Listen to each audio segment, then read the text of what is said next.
Student, आज Sunday है और आप जानते हैं सैटरडे को मेरा कोई साइंस पे रिलेटेड वीडियो रहता है। तो देखिए आज बड़ा इंटरेस्टिंग वीडियो लेके आया है। How does the sun produces tremendous heat without burning. अब सोचिए जरा सा, हम लोग देखते हैं सूर्य दिन रात जलते रहता है, इतना अधिक गर्मी सूर्य से आती है, इतनी अधिक एनर्जी उससे आती है कि यदि उसको हम ट्रैप कर लें तो पता है हमारे लाखों साल तक बिजली दुनिया भर में मिल सकती है, इतना अधिक उसमें एनर्जी रिलीज होता है। लेकिन ये सवाल उठता है कहाँ से आता है, सूर्य में इतना एनर्जी है क्या वहाँ पे कोयला जलते रहता है, कोई लकड़ी जलाता है, उससे इतना अधिक आग और गर्मी निकलती रहता है, कैसे होता है, इसके पीछे का साइंस क्या है, इसको हम लोग आज स्टेप बाय स्टेप समझेंगे। मैं हूं एस के मिश्रा, आप देख रहे हैं मेरा चैनल कंसेप्ट ऑफ मैथमेटिक्स। तो बने रहिए और समझिए। देखिए जनरल मिसकंसेप्शन क्या है कि सूर्य जलता है, सूर्य आग का गोला, ये गलत है, ये ऐसा नहीं होता है। लेकिन जब तब होता क्या है, तो सूर्य के पीछे, सूर्य में देखिए सूर्य जो है, सन में होता क्या है, इन्वायरमेंट में, इसके पीछे का लॉजिक यही है, इन्वायरमेंट में जो हाइड्रोजन गैस है, हाइड्रोजन गैस हमेशा, हाइड्रोजन गैस में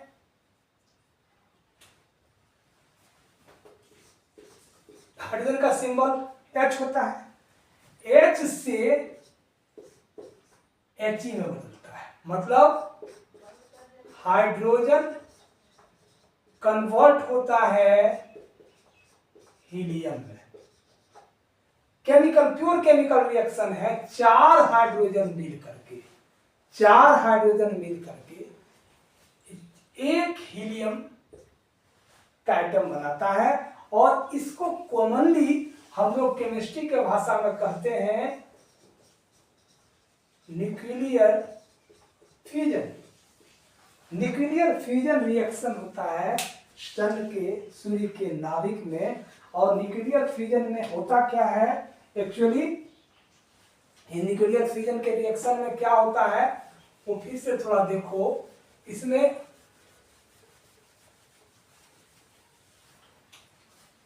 हाइड्रोजन का एटॉमिक मास होता है, हाइड्रोजन का एटॉमिक मास एक होता है, एटॉमिक नंबर 1 होता है। चार हाइड्रोजन का न्यूक्लियस, चार हाइड्रोजन आपस, न्यूक्लियस फ्यूजन का मतलब होता है जुड़ना, जुड़ता है, और चार हाइड्रोजन जुड़ करके एक हीलियम बनाता है। क्योंकि हीलियम का जो मास होता है वो 4 होता है, हीलियम का मास होता है 4। तो यही इसी रिएक्शन में बहुत अधिक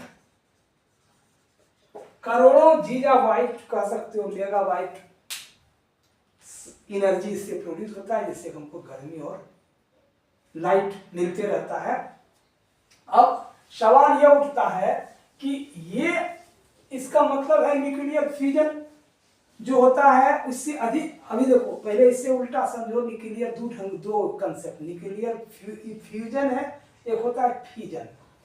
फिजन में क्या होता है, टूटना, छोटा छोटा, मतलब हीलियम जब हाइड्रोजन में टूटता है तो अलग बात है, वो भी न्यूक्लियर फ्यूजन का रिएक्शन, न्यूक्लियर रिएक्शन होता है, जिससे एटम बम, हाइड्रोजन बम वगैरह बनता है, न्यूक्लियर श्रृंखला रिएक्शन होता है, इसमें जुड़ता है। और ऐसा माना जाता है कि जो टूटता है न्यूक्लियस किसी एटम का, हीलियम का न्यूक्लियस टूट के जब हाइड्रोजन बनता है, तो लाखों टन कोयला जलाने से जितना एनर्जी रिलीज होगा उतना 1 किलो यूरेनियम के न्यूक्लियस विस्फोट से, यूरेनियम क्या है, यूरेनियम भी एक एलिमेंट है, यूरेनियम, जिसका कि इसके नाभिक पे जब हम विस्फोट कराएंगे तो फिर ये यहाँ से टूटेगा, फिर ये टूटेगा, इसी ढंग से श्रृंखला रिएक्शन होते रहता है।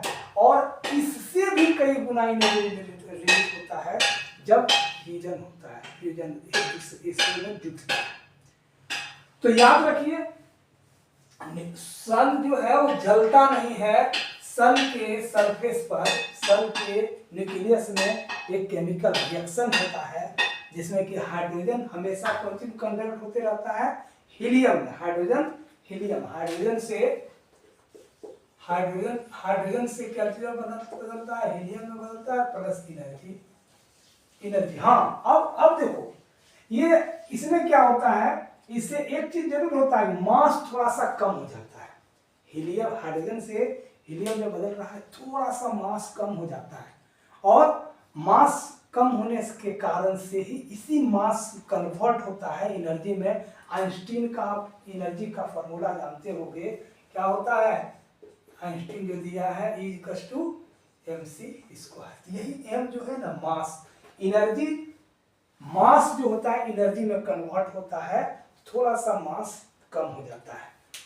अब क्वेश्चन यह उठता है फिर कि इसका मतलब क्या है कि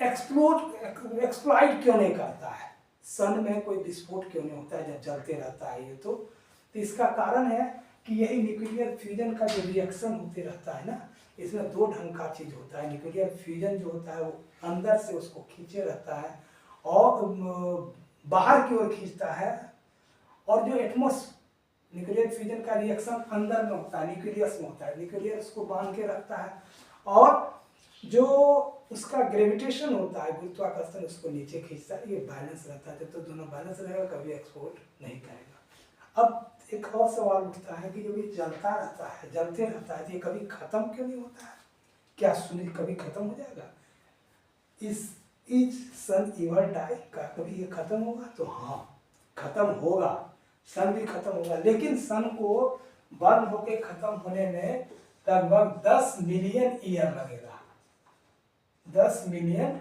ईयर, और अभी सिर्फ 5 मिलियन ही हुए हैं, 5 मिलियन ईयर ही हुआ है, तो घबराओ नहीं, सन खत्म भी होगा। 5 मिलियन, 5000 साल बाद सन खत्म हो सकता है, जो कि बहुत लंबा समय होता है, इसलिए घबराने की बात नहीं है।